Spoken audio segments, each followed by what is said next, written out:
तो बच्चों आपका जैसी जागरण क्लासेस में स्वागत है। जैसा कि आप जानते हैं कि हम सेकंड यूनिट साइंस की पढ़ रहे थे दोस्तों बच्चों।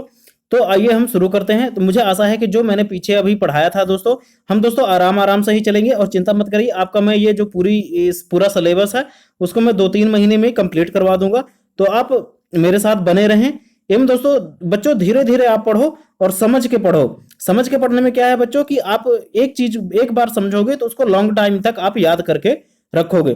तो मेरे से बने रहो और मैं जितनी भी बातें बता रहा हूं बच्चों उसको समझते हुए चलो, क्योंकि बच्चों समझना अधिक जरूरी है। आप आंसर तो कुंजी गाइड से भी आप याद करके लिख लेंगे, लेकिन बच्चों अगर आपका एक एक वर्ड का अगर मतलब पता रहेगा एवं बच्चों कि कौन सी चीजें क्या करती हैं, तो अगर इस चीज को मालूम रहा तो बच्चों आपको ध्यान करने में बहुत ही आसानी जाएगी। तो बच्चों जितना मैंने पढ़ाया था आशा करता हूं कि वो चीजें आपने रिपीट कर ली होंगी। तो बच्चों आइए हम आगे चलते हैं। आज हमें पढ़ना है, कहां से पढ़ना है बच्चों? आज हमें पढ़ना है बच्चों 2.3.8। 2.3.8 टॉपिक का नाम है किसी अशुद्ध नमूने में से शुद्ध कॉपर सल्फेट कैसे प्राप्त कर सकते हैं। तो बच्चों चलो यहाँ पे ये जो डायग्राम दिया हुआ है बच्चों, क्या आपने किसी ने गेस किया है, अपने से पढ़ने की कोशिश की है कि किसका डायग्राम है? तो आइए बच्चों सबसे पहले इसके बारे में जान लेते हैं। ये जो डायग्राम है बच्चों वह है जल को शुद्ध करने का निकाय है। क्या है बच्चों? फिल्टर जो बनाए जाते हैं बच्चों, जो देसी तरीका है फिल्टर बनाने का, वह सर्वप्रथम इसी चीज के बारे में बनाया गया था। तो बच्चों आइए हम पहले इसको समझते हैं। सर्वप्रथम क्या होता है बच्चों, यह एक क्या है आपका, जैसे मान लीजिए टैंक है, मिट्टी का भी हो सकता है वह और सीमेंट का भी हो सकता है। उसमें हम क्या करेंगे, अशुद्ध जल को भर देंगे बच्चों। फिर उसके बाद क्या है, पाइपलाइन के द्वारा हमारे पास 2 टैंक रहेंगे। कौन से? एक ये और एक ये दूसरा। तो इसमें क्या होगा बच्चों, इसमें इस टैंक में क्या होगा, ठोस पदार्थ को बैठने के लिए सर्वप्रथम क्या होता है बच्चों, कोई भी चीज को अगर हम पानी में डाल दें तो ठोस वाली चीज पहले बैठेगी कि अशुद्ध जल में जो चीजें सूक्ष्म चीजें मिली हुई हैं वो बैठेगी? तो हमारा आंसर होगा क्या कि ठोस वाली चीजें जो होंगी, पत्थर वत्थर, वो जल्दी बैठ जाएंगे। तो ये जो टैंक है बच्चों, यह ठोस पदार्थों के बैठने के लिए जगह है। तो इसमें क्या होगा बच्चों, जब पानी यहां से यहां ट्रांसफर होगा तो क्या होगा, जो ठोस वाला जो हमारा पदार्थ है, चाहे वह कंकड़ पत्थर हो, वह पहले टैंक में जमा हो जाएगा। एवं बच्चों इसके बाद पानी दूसरे टैंक में जाएगा और दूसरे टैंक में क्या होगा बच्चों, जो मिट्टी के घुलित पदार्थ हैं बच्चों, वो यहाँ पे तलहटी पर बैठ जाएंगे। और उसके बाद हल्का शुद्ध पानी क्या जाएगा बच्चों, इस बड़े बॉक्स में जाएगा। इस बड़े बॉक्स में क्या होता है बच्चों, हम क्या क्या भर के रखते हैं, बारीक बालू, कंकड़ पत्थर एवं मोटे कंकड़ पत्थर, इसमें हम लेयर बनाकर रखते हैं। क्योंकि क्या होता है बच्चों, जो भी हमारी अशुद्धियां होती हैं, छोटे छोटे सूक्ष्म कण जो होते हैं, वो जब बालू के नीचे से होके जब हमारा पानी जाता है बच्चों, तो वह क्या होता है, बालू के द्वारा उसको एडहेसिव प्रॉपर्टी, एडहेसिव का मतलब हिंदी में तो मुझे नहीं पता बच्चों, लेकिन एडहेसिव मतलब होता है पकड़ के रखना। तो पकड़ने वाली जो प्रॉपर्टी रहती है, चिपकाने वाली प्रॉपर्टी रहती है, उसके कारण जो है सूक्ष्म जो कण है या सूक्ष्म जीव है वह बालू में चिपक जाते हैं। और उसके बाद जो हमारा दोस्तों बच्चों नीचे से जो ये जो पाइपलाइन है उसके द्वारा स्वच्छ जल जो होता है हमारा इस टैंक में इकट्ठा हो जाता है और हम टाइम टाइम से इसे लेते रहते हैं। इस प्रकार से हमारा ये जो जल को छानने की पूरी प्रक्रिया है वह समाप्त हो जाती है। तो बच्चों इस डायग्राम को आप जरूर ध्यान रखिएगा, क्योंकि 5 नंबर में यह कभी कभी पूछ लेता है कि शुद्ध जल करने के लिए उसका डायग्राम सहित वर्णन कीजिए, तो इसको हमें बनाना होगा। तो बच्चों आइए हम चलते हैं अब अगले पृष्ठ पर। तो आप अपने किताब के अगले पृष्ठ को खोल ले बच्चों। अब हम बच्चों जो जो टॉपिक था हमारा कौन सा, कि अब हम शुद्ध कॉपर सल्फेट कैसे प्राप्त करेंगे। तो बच्चों अब हम इसमें से जानकारी प्राप्त करते हैं। चलो बच्चों अब पढ़ो क्रिस्टलीकरण विधि से। तो बच्चों क्या होता है क्रिस्टलीकरण विधि में, क्या होता है कि बच्चों जब हम हमारा ये जैसे अशुद्ध जल है जिसमें शक्कर व मान लीजिए नमक मिला हुआ है, तो इसको हम क्या करेंगे बच्चों, इसमें हम क्या करेंगे कि जो पानी है उसको हम क्या करेंगे बच्चों, उसको हम गर्म के माध्यम से या सूर्य के प्रकाश के माध्यम से उसको वाष्पीकरण कर देंगे और जो हमारा जो ठोस जो रहेगा वह हमें क्रिस्टल के रूप में प्राप्त हो जाएगा, मतलब ठोस के रूप में प्राप्त हो जाएगा। यहां पर क्रिस्टलीकरण का मतलब क्या है बच्चों, जो क्रिस्टल किसे कहते हैं बच्चों, हम शक्कर के टुकड़े को, कांच के टुकड़े को या नमक के टुकड़े को, ये जो हमें सफेद सफेद प्राप्त होते हैं इसी को हम कहते हैं क्रिस्टल। तो क्रिस्टलीकरण करना मतलब क्या होगा बच्चों, हमें इस फॉर्म में लाना है, मतलब शक्कर के फॉर्म में या नमक के फॉर्म में। तो इस तरह से होता है। तो बच्चों तो कैसे इसको करेंगे, आओ हम जानते हैं या पढ़ते हैं। तो पढ़ो बच्चों, क्रिस्टलीकरण विधि का प्रयोग ठोस पदार्थों को शुद्ध करने में किया जाता है। इसका प्रयोग किस में किया जाता है बच्चों, ठोस पदार्थों को शुद्ध करने के लिए किया जाता है। उदाहरण के लिए समुद्री जल में से जो नमक हम प्राप्त करते हैं उसमें बहुत सी अशुद्धियां होती हैं, वो तो हमें मालूम है बच्चों कि जो समुद्र का जो डायरेक्ट पानी जो समुद्र में भरा रहता है उसमें कई सारी अशुद्धियां पाई जाती हैं।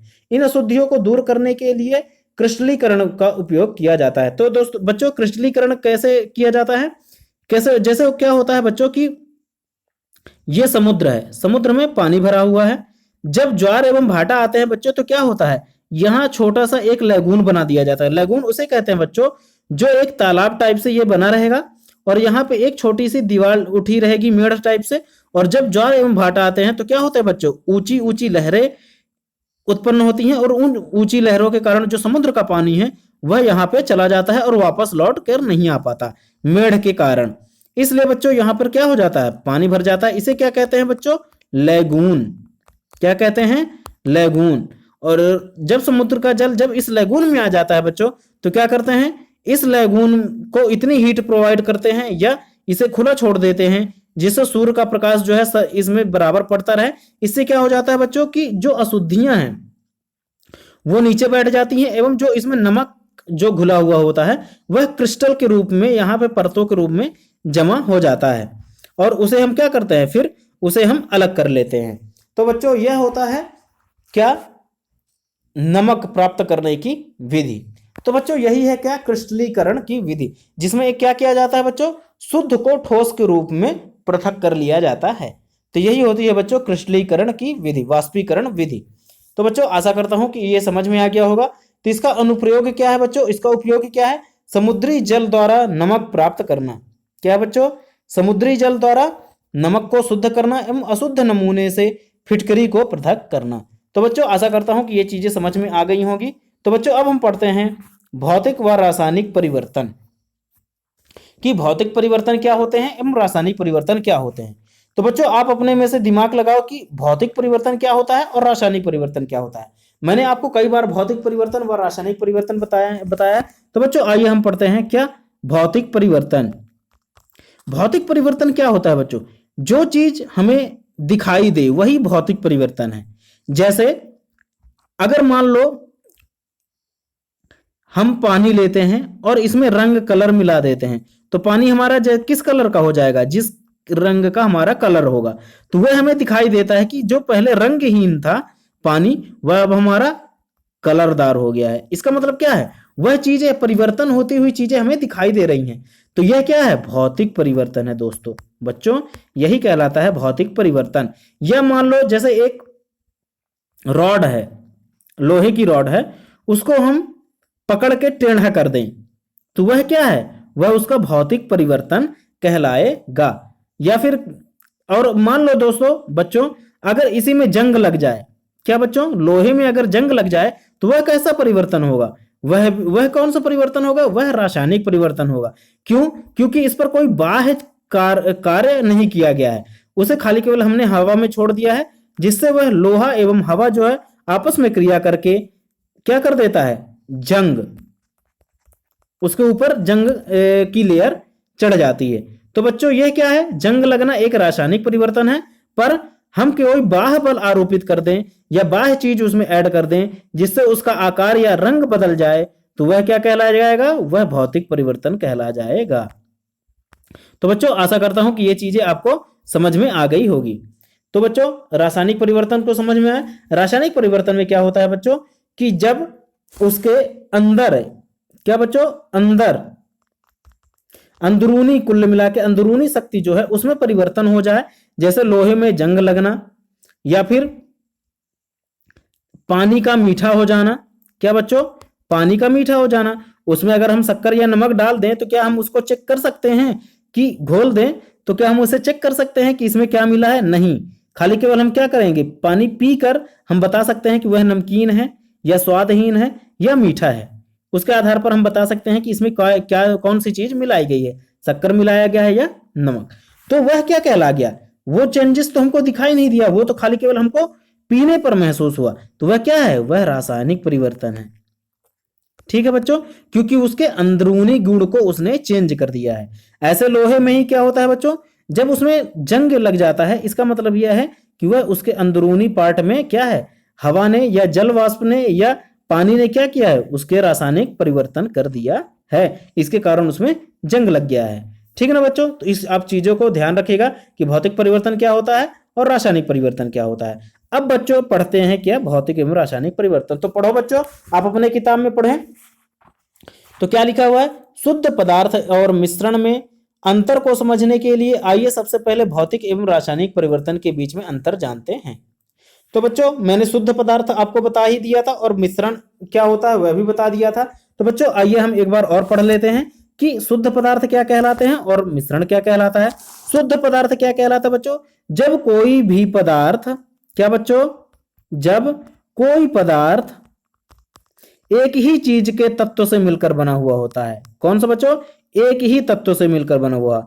जैसे लोहा है, अगर हम लोहे को खाली केवल आयरन से ही मिलकर बनाएंगे, ओनली आयरन, तो वह क्या कहलाएगा, वह शुद्ध कहलाएगा, शुद्ध पदार्थ।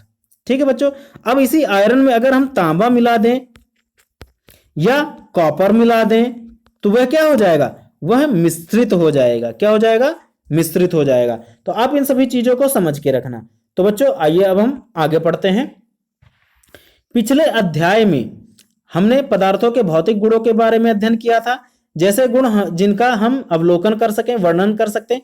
तो जैसे बच्चों हमने अभी मैंने बताया आपको कि भौतिक परिवर्तन वे परिवर्तन कहलाएंगे जिसमें किसी भी चीज का रंग, किसी भी चीज का क्या आकार, ठोस या घनत्व में परिवर्तन आ जाए। क्या बच्चों, रंग, आकार, ठोस, इन सभी घनत्व में परिवर्तन आ जाए, वह हमारा भौतिक परिवर्तन कहलाता है। एवं बच्चों अब आइए आगे पढ़ते हैं। अवस्थाओं का अंतः रूपांतरण एक भौतिक परिवर्तन है, क्योंकि यह परिवर्तन पदार्थ के संगठन में बिना परिवर्तन किए, बच्चों ये क्या करते हैं, पदार्थ का जो संगठन होता है, मतलब जो अणुओं के बीच में जो आकर्षण क्षमता होती है पकड़ने की, उसको तो चेंज नहीं करता, लेकिन उसके आकार को वह चेंज कर देता है या रंग को उसके परिवर्तन ला देता है। और उसकी रासायनिक प्रक्रिया में कोई भी परिवर्तन नहीं होता है। ठीक है ना बच्चों, उसकी रासायनिक परिवर्तन होगा, लेकिन भौतिकी में परिवर्तन हो सकता है। ठीक ना। यद्यपि बर्फ, जल एवं वाष्प अलग अलग दिखते हैं और ये भिन्न भिन्न भौतिक गुणों को प्रदर्शित करते हैं, लेकिन ये रासायनिक रूप से समान होते हैं।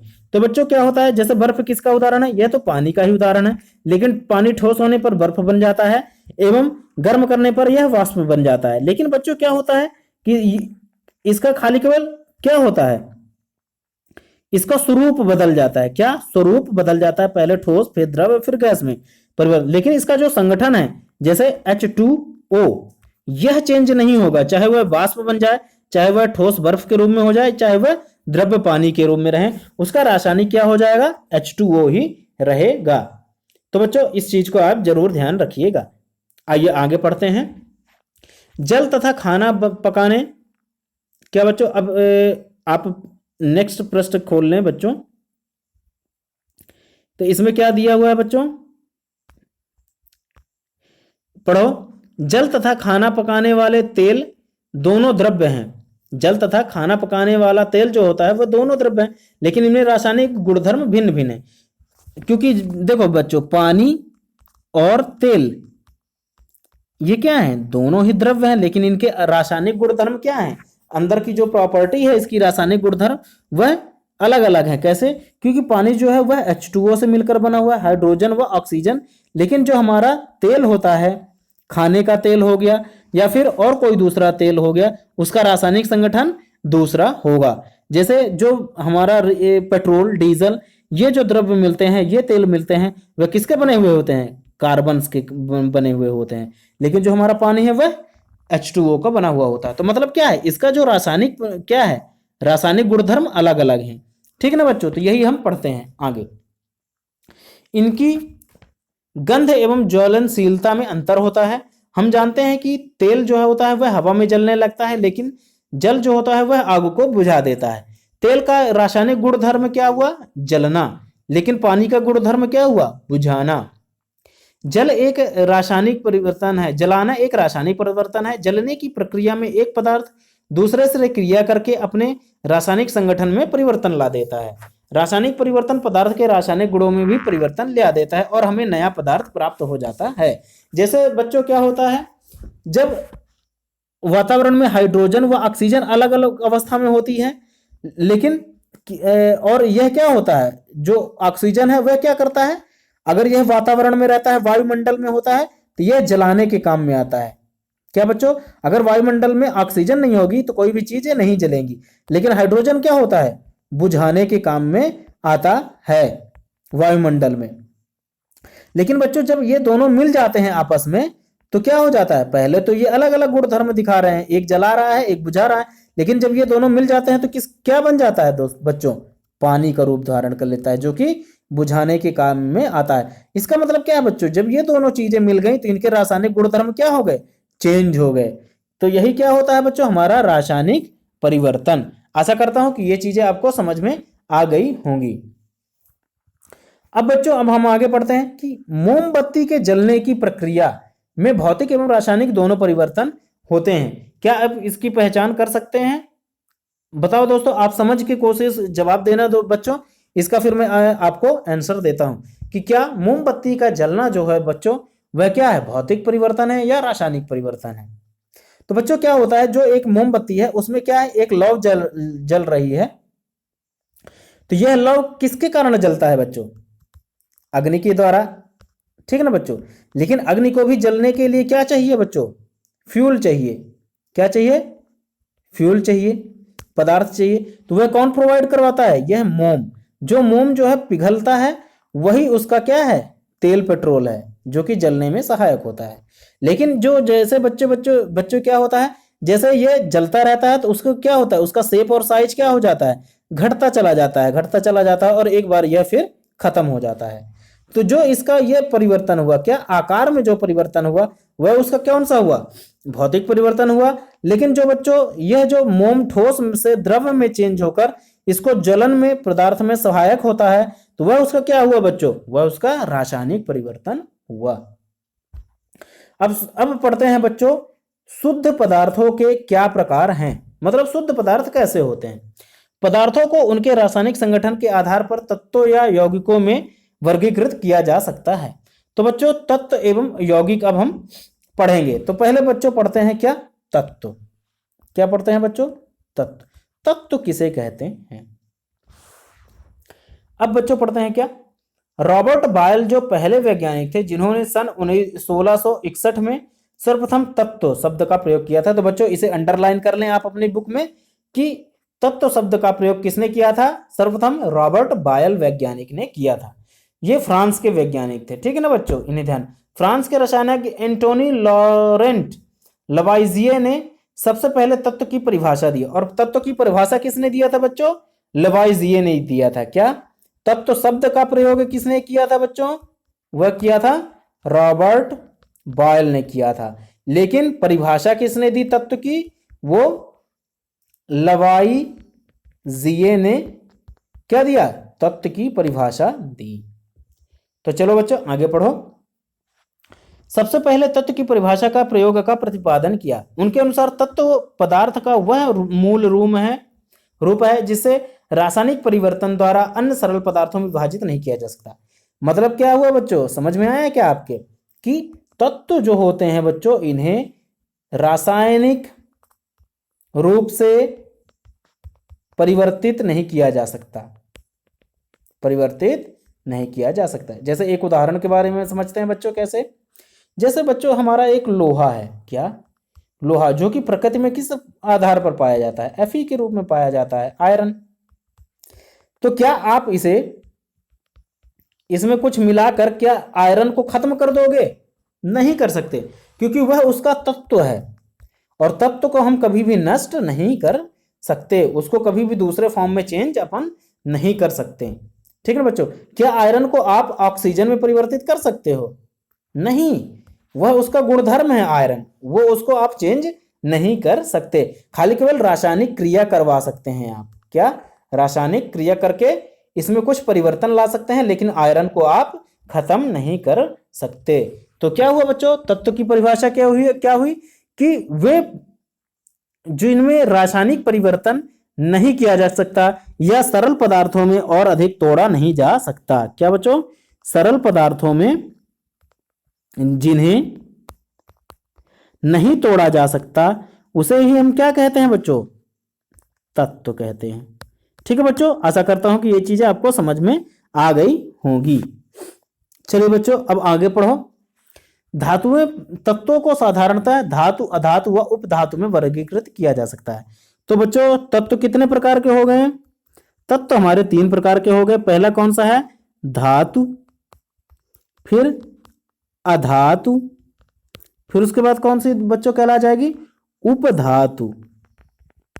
ठीक है बच्चों, तो हम किसके बारे में पढ़ रहे हैं बच्चों? तत्व एवं यौगिक के बारे में। तत्व या यौगिक, इसे यौगिक भी कहते हैं बच्चों, ठीक है ना, आप ध्यान रखिएगा। तो तत्व के बारे में पढ़ते हैं। तत्व कितने प्रकार के हैं? 3 प्रकार के, धातु, अधातु एवं उपधातु। ठीक है ना बच्चों, तो आइए अब हम आगे कुछ पढ़ते हैं। तत्व जो धातु हैं उनके हम क्या पढ़ेंगे? गुण पढ़ेंगे। ठीक है ना बच्चों, इसे मिटा देते हैं। तो बच्चों इनके गुणधर्म क्या होंगे? जो धातु को हम कैसे पहचानेंगे बच्चों? अगर मान लीजिए यहाँ पे मैंने एक लोहे की रॉड रख दी, तो आप उसे कैसे पहचानेंगे कि ये एक धातु है? उसके गुणधर्म को देखकर। कैसे बच्चों? गुणधर्म उसका क्या क्या होगा? वह चमकीला होगा। बच्चों अगर आप रॉड को या छड़ को बीच से काट दें तो उसका जो बीच वाला पार्ट होगा वह चमकीला टाइप का होगा। वह कैसा दिखाई देगा? चांदी जैसा दिखाई देगा। ठीक है बच्चों, चांदी सफेद। ठीक है ना बच्चों, तो आप इन सभी चीजों का ध्यान रखना। और ये ताप में विद्युत के कैसे होते हैं? अगर हम इसमें करंट छुआ दें और कोई लड़का अपना हाथ यहाँ पर रख दे रॉड में, तो क्या होगा बच्चों? उसको करंट लगेगा कि नहीं लगेगा? जरूर लगेगा। इससे क्या सिद्ध होता है कि करंट के लिए यह सुचालक है। ठीक है बच्चों, तो इसका गुणधर्म ये तन्य होते हैं। तन्य होने का मतलब क्या होता है बच्चों? इसको आप, ये जैसे मोटा है ना बच्चों, तो मोटा होगा तो मान लो जैसे 10 मीटर का होगा। अब इसको क्या है बच्चों, और मान लो गोलाई इसकी कितनी होगी? 5 mm की होगी। तो बच्चों इसको हम 1 mm का करके इसमें गुणते 5 कर दो तो कितना हो जाएगा? 50 मीटर। मतलब ये तन्य है। तन्य का मतलब क्या है बच्चों? इसको हम फैला भी सकते हैं। और ये आघात वर्धनीय होते हैं और इन्हें पीट पीट कर महीन चादरों के रूप में भी ढाला जा सकता है। तो बच्चों ये जो मोटे मोटे जो हमारे लोहे के छड़ हैं, उन्हें हम लोहे हथौड़े के द्वारा कूट कूट कर क्या, चद्दर के रूप में, जो सीट्स आती है ना बच्चों, आपने देखा होगा घरों में सीट बिछाते हैं चद्दर की, तो वो इसी के आधार पर, किसके आधार पर बच्चों? आघात वर्धनीयता गुणधर्म के कारण ही लोहे जो होते हैं वह सीटों के रूप में चेंज हो जाते हैं। और ये क्या होते हैं बच्चों? आवाज देते हैं। अगर इनमें कुछ भी चीज टकरा जाएगा तो क्या होगा बच्चों? आवाज देते हैं। तो ये प्रतिध्वनि पूर्ण भी होते हैं। तो आइए बच्चों, मैं आशा करता हूं कि ये सब चीजें आपको समझ में आ गई होंगी। अब आइए आगे पढ़ते हैं। सोना, चांदी, तांबा, लोहा, सोडियम, पोटेशियम इत्यादि धातु के उदाहरण हैं। पारा धातु होते हुए भी कमरे के तापमान पर द्रव्य रहता है।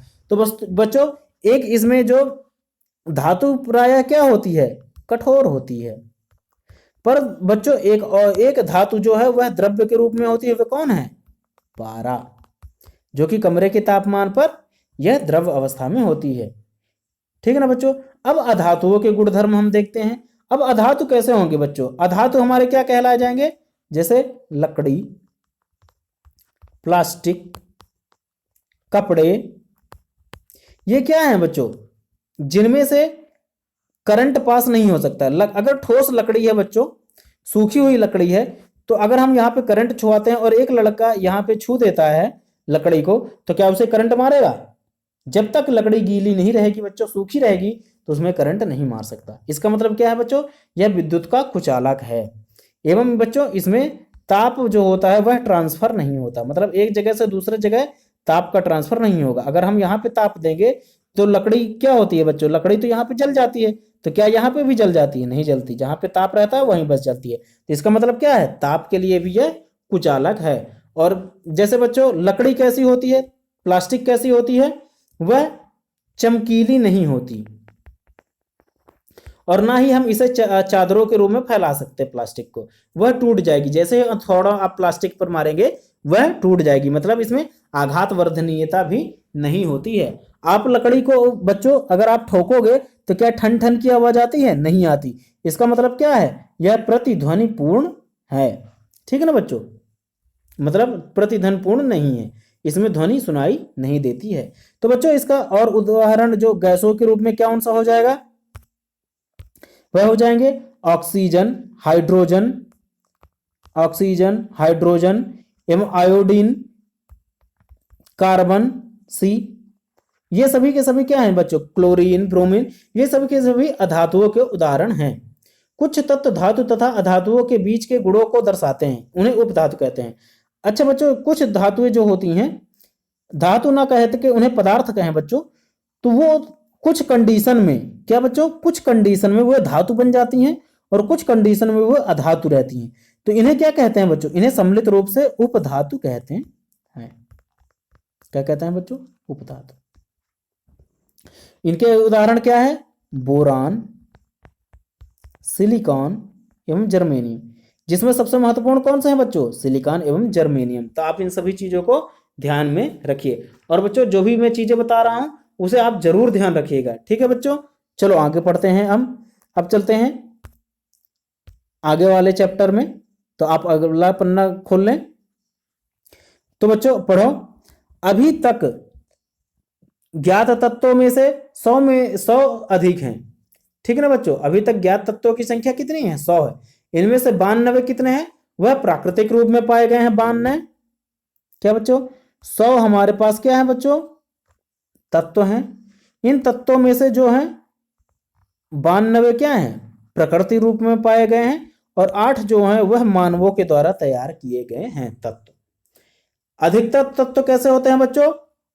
ठोस होते हैं, लेकिन इसका अपवाद क्या है? पारा। ठीक है बच्चों, इसे आप ध्यान रखिएगा। अब बच्चों क्या होता है कि जब आप आवर्त सारणी पढ़ेंगे तो उसमें ये सभी चीजें आपको मिल जाएंगी। 11 तत्व जो होते हैं वह कमरे के तापमान पर कैसे होते हैं? ठोस होते हैं। एवं 2 तत्व जो पारा और ब्रोमीन जो होते हैं वह कमरे के तापमान पर क्या होते हैं? द्रव। पारा और ब्रोमीन ये कमरे के ताप पर, ध्यान रखेगा बच्चों, जब आप बताइएगा तो लिखिएगा पारा एवं ब्रोमीन कमरे के ताप पर। कमरे का ताप कितना होता है बच्चों? लगभग 20 से 25 डिग्री सेल्सियस तक। इसके बीच में पारा एवं ब्रोमीन जो रहता है वह द्रव्य के रूप में रहता है।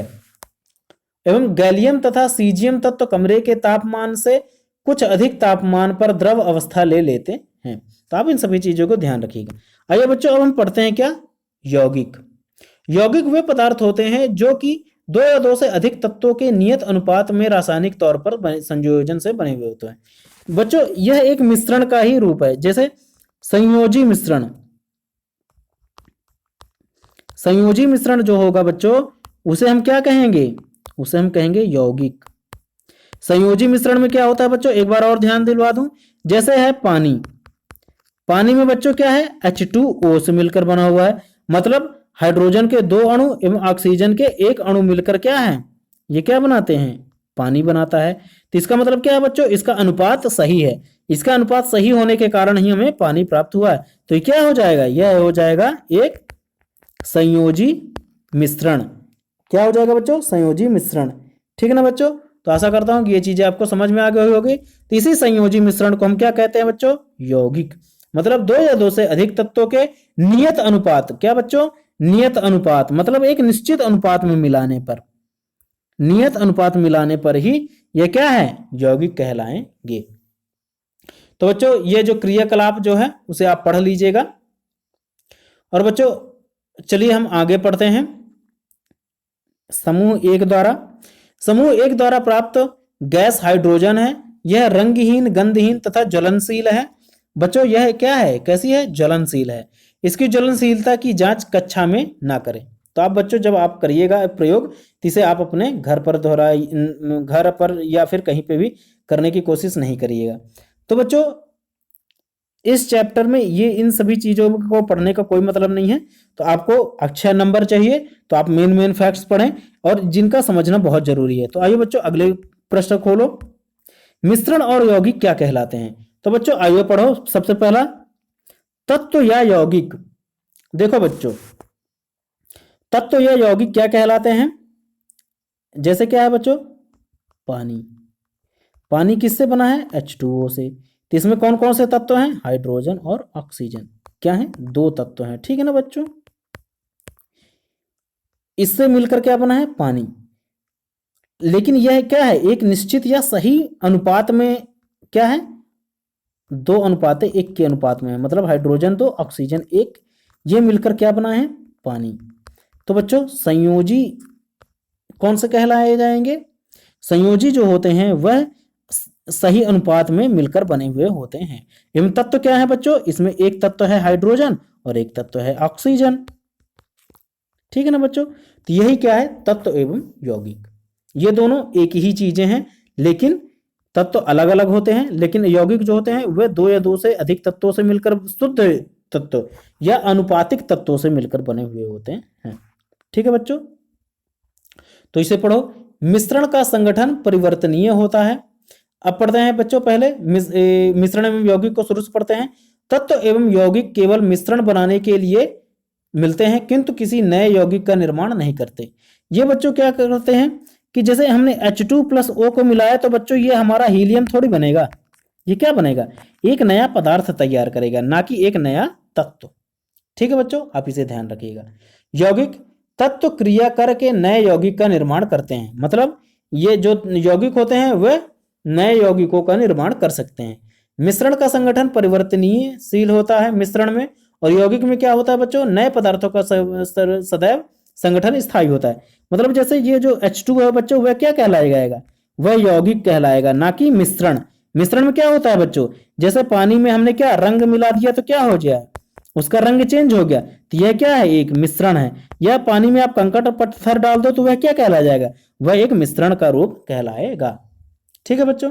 मिश्रण उस तीसरे नंबर पे चलो। मिश्रण उसमें उपस्थित घटकों के गुणधर्मों को दर्शाता है। मतलब मिश्रण में क्या होता है बच्चों कि जैसे पानी है फिर उसमें कंकड़ पत्थर है, तो ये अपने अपने अलग अलग गुणधर्म दिखलाएंगे। लेकिन बच्चों जब हाइड्रोजन और ऑक्सीजन को हम मिला देंगे तो वह पानी बन जाएगा। तो क्या पानी जो है अलग अलग चीजें दिखाई देगा?